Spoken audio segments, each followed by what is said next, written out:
Hello everyone, welcome to the Redmen TV. I'm Ste Hoare, joined by Paul Gorst. Usually we're in a studio in Hunts Cross, right by Paul.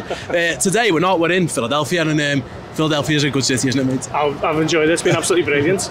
Just saying then, you know, loads of work to get stuck into, loads happening, like the event here that we're going to talk about, but also as well a chance to have a little bit of downtime and enjoy the city, and yeah, it's been great. We've enjoyed, Philly's been treating us well, it has been treating us well. I grabbed you, Paul, obviously we've just been at the film or the Liverpool event, but I wanted to speak to you, well, who better to speak to really about all the latest transfer stuff going on, because it's hard when we're over here because trying to keep up with everything.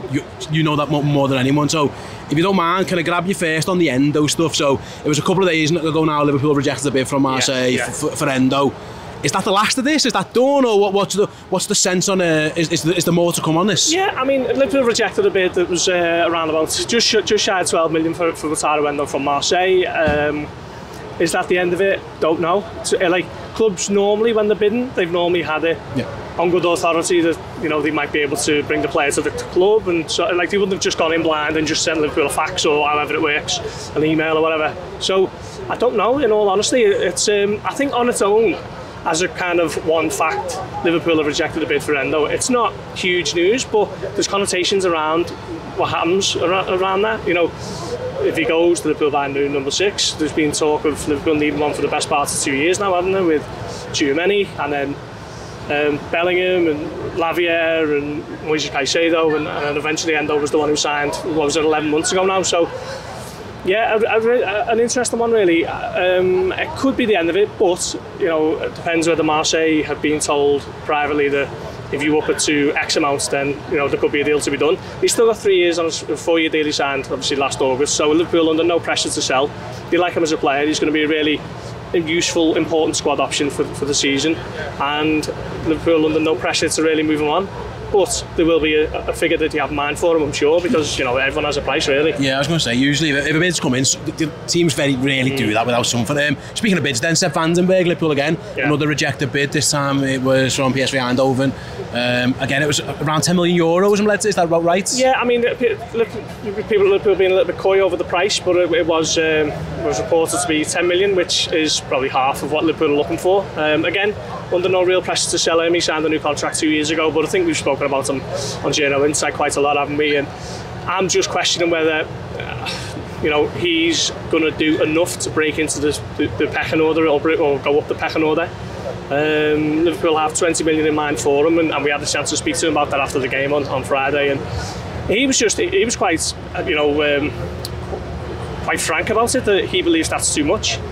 He says it's, you know, a statement of confidence in my ability from the club, but also it's a lot of money to be paying out, and I can understand his viewpoint there really. 20 million, you know, probably might be a little bit too much for someone who's probably looking to move on and play senior football, but from Liverpool's perspective, they're looking at it and they're seeing Harwood Bellis go to Southampton for around that fee, and is it Dean Huijsen, who's just on the cusp of a move to Bournemouth, and I think they're paying around about 15 million for him, and he's only played 9 times in Serie A, so there's a reason Liverpool have valued him at 20 million, and you know, they're not going to budge too much far below that. I was going to say, it feels, Paul, like Endo is probably one where Liverpool can't really afford. So in terms of the position, yet, because Liverpool might need it, number 6 never get it. It feels like the Vandenberg one might be more a question of the money rather than anything, because I get the sense if someone come in with that 20, then he'd probably be allowed to go. Is that why we're at? It's more of a money chief won that one? Yeah, definitely, because you know, Liverpool, with the model that they run, they're not really in a position where they can just write off or just get nowhere near the valuation of players and just be happy with it. So that 20 million will come in handy, you know, if Liverpool are able to get it. Mainz are interested, obviously they want him back there. PSV Eindhoven, Eredivisie champions. Southampton are looking, and there is another one, Wolfsburg. So plenty of interest in them. They're just the ones we know about. By the way, there will be more who are sort of behind the scenes.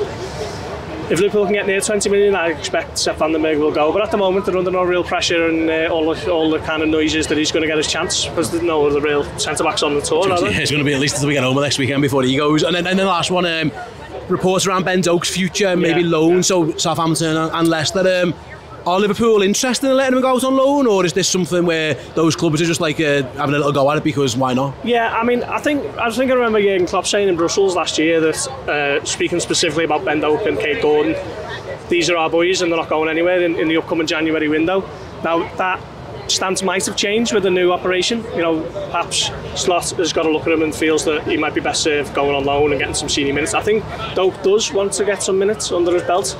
But the plan is to speak to Slot and Richard Hughes after the tour with his agent and come to a decision one way or another. Leicester and Southampton, like you say, both newly promoted clubs, looking to give him a home for the season, I guess, and be interested to see what happens with that, because I think every time you watch him he's exciting, but sometimes the end product isn't there and you think, well, that'll only improve with minutes, and it's difficult to get on that right flank at Liverpool when a certain Mo Salah is there most weeks. Absolutely. On both then, to wrap up, on Endo and Doak in particular, they're actually positions where Liverpool fans in particular have been thinking Liverpool might strengthen. Is it a case maybe they'd have to do some business before they go? Because, I mean, I'll be honest, we're out here and we're keeping tabs, there's not too much noise around incomings yet, but those are two positions that we feel Liverpool might be looking to bolster, maybe centre-back as well. Is it a case of maybe if they can get the right players in, then those deals, dominoes could fall kind of thing? Yeah, I don't think Van den Berg is dependent on that particularly, because, you know, he's probably fifth choice.